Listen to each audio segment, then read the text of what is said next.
challenges our perspectives on law and love. Now, Jesus was teaching in one of the synagogues on the Sabbath, and just then there appeared a woman with a spirit that had crippled her for 18 years. She was bent over and was quite unable to stand up straight.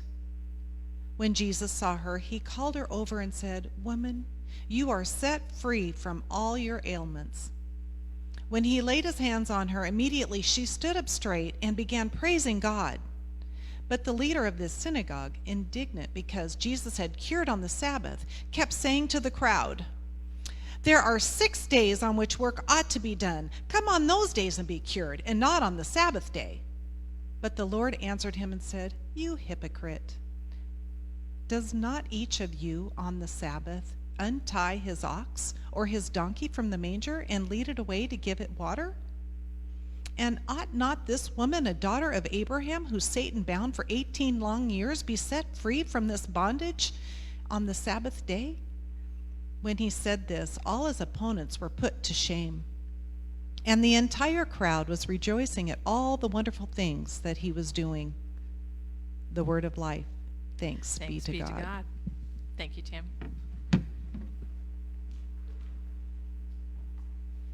Right. So, have you ever found yourself in the position when you know you're right, you know it, but somehow the other guy is right too?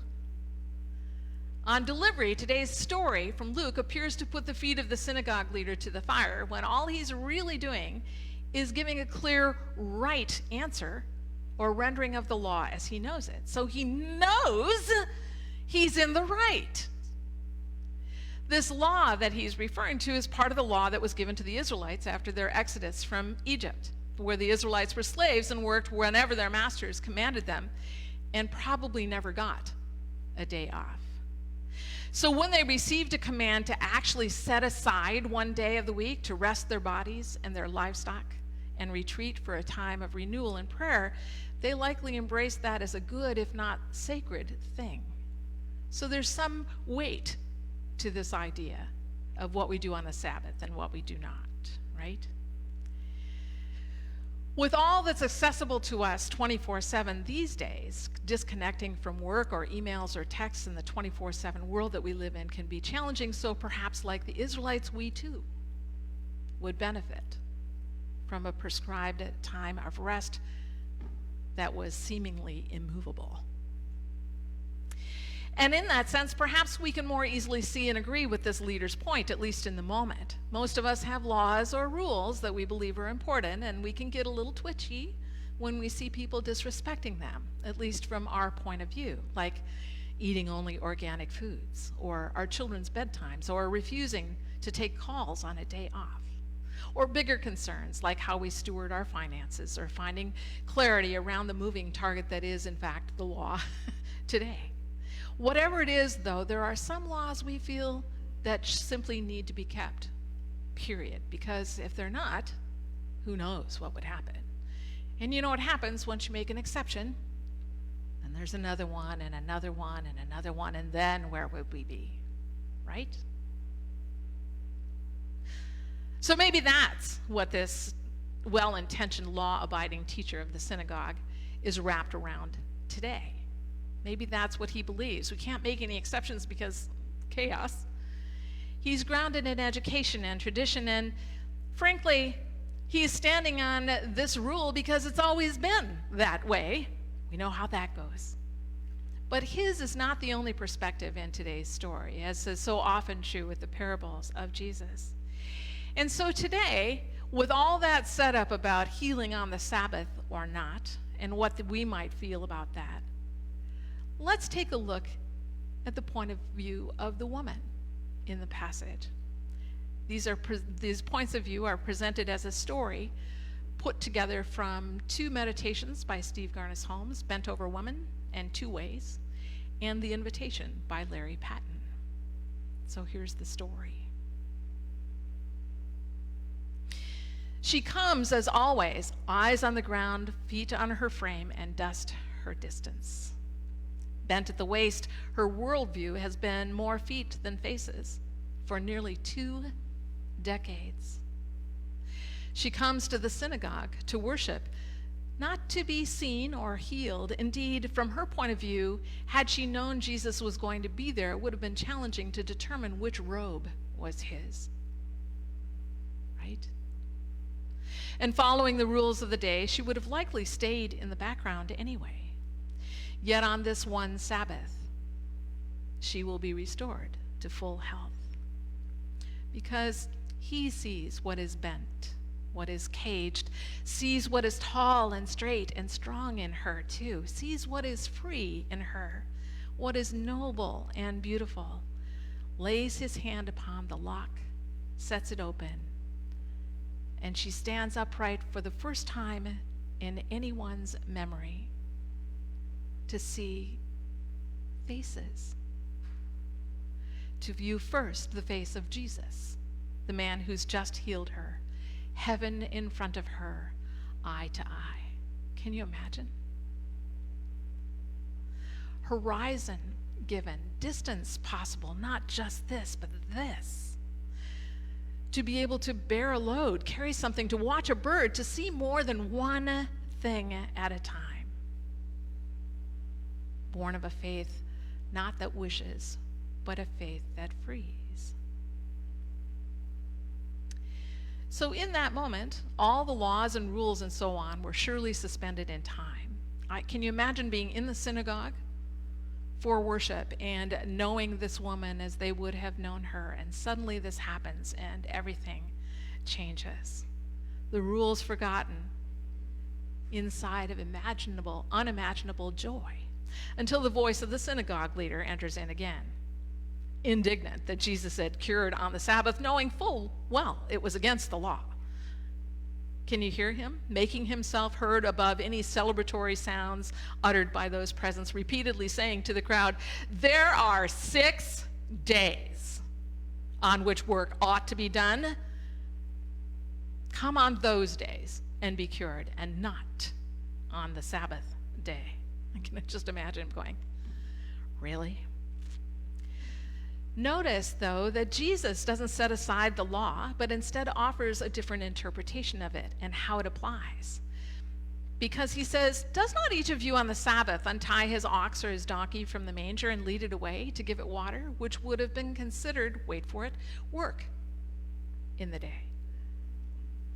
All these normal things that they took for granted were as much work as anything that was happening in front of them. And then he goes on to say, "And ought not this woman, a daughter of Abraham, stooped and bound for 18 long years, be set free from this bondage on the Sabbath day?"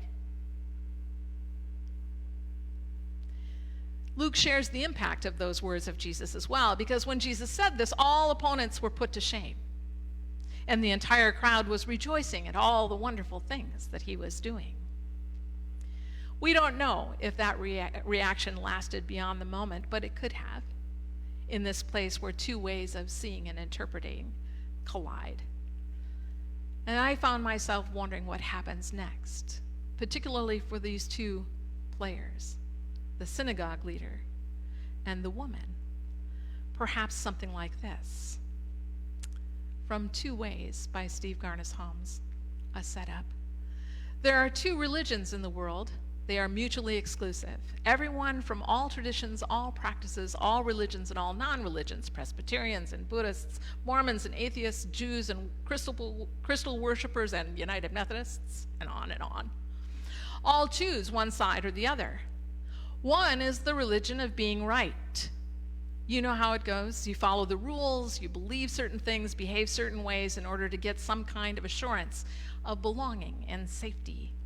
And if you don't get it right, if you believe the wrong stuff or say the wrong incantation or live the wrong way, you lose.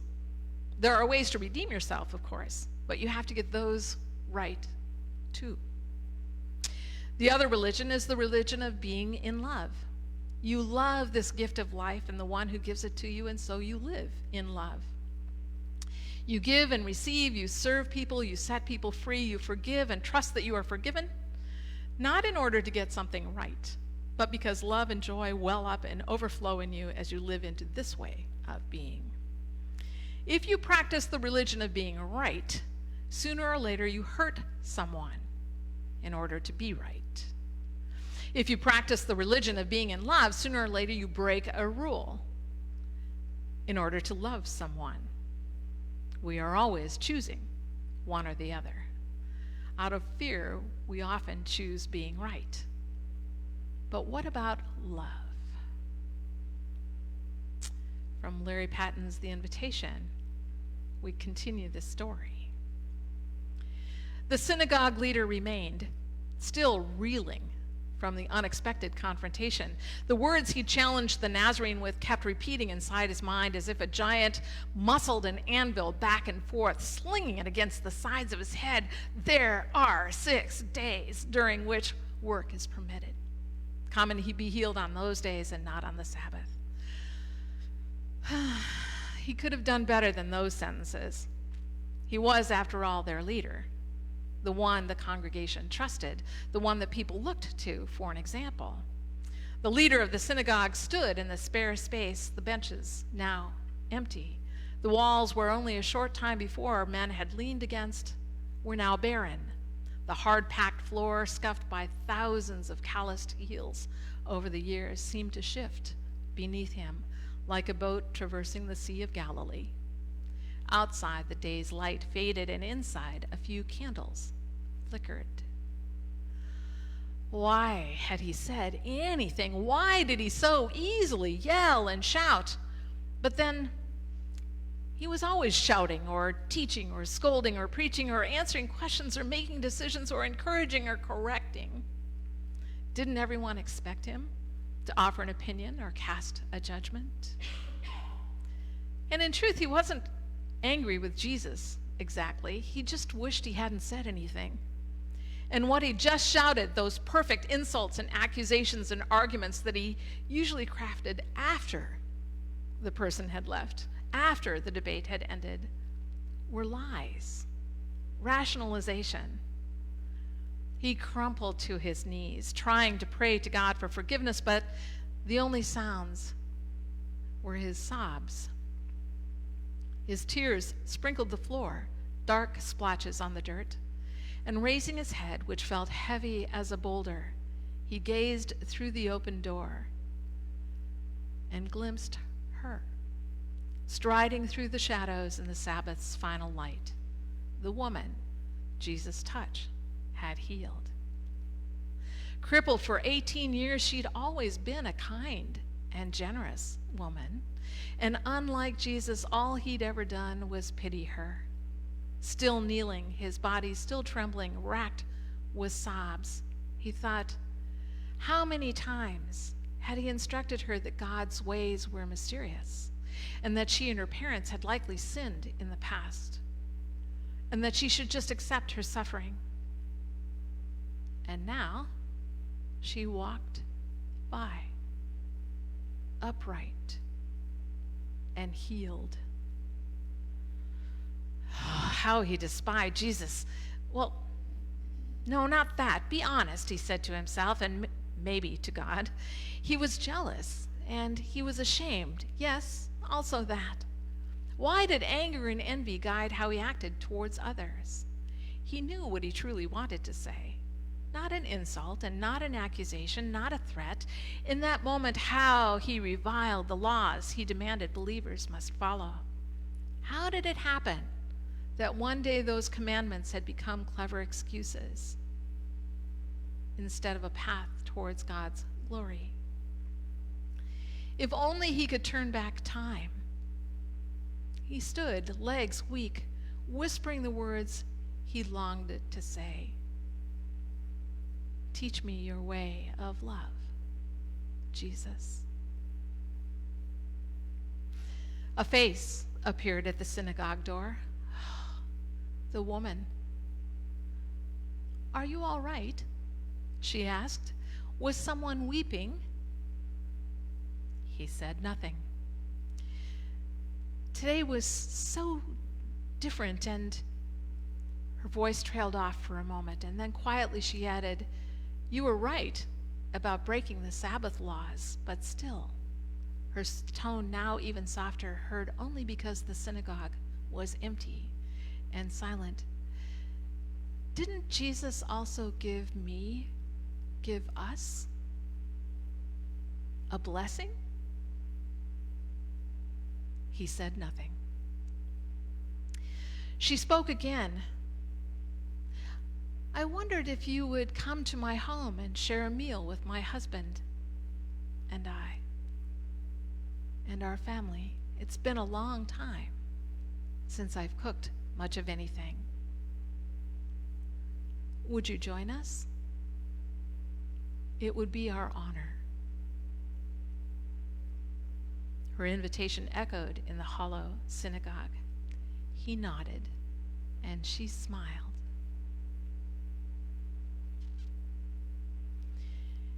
Each moment we choose between love and control, between following rules and being set free, between controlling and serving, between going along with what we've always thought and opening ourselves to the possibility of something new.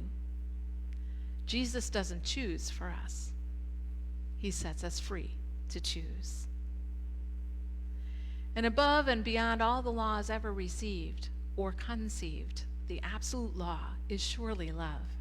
Love God and love your neighbor, or perhaps love God by loving your neighbor.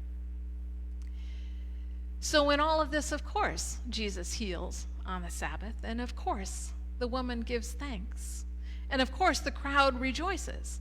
That's what happens when grace invites us to simultaneously value the law and at times suspend it out of mercy or compassion or love, or simply fulfill the law in love. The choice is always ours. Amen and amen.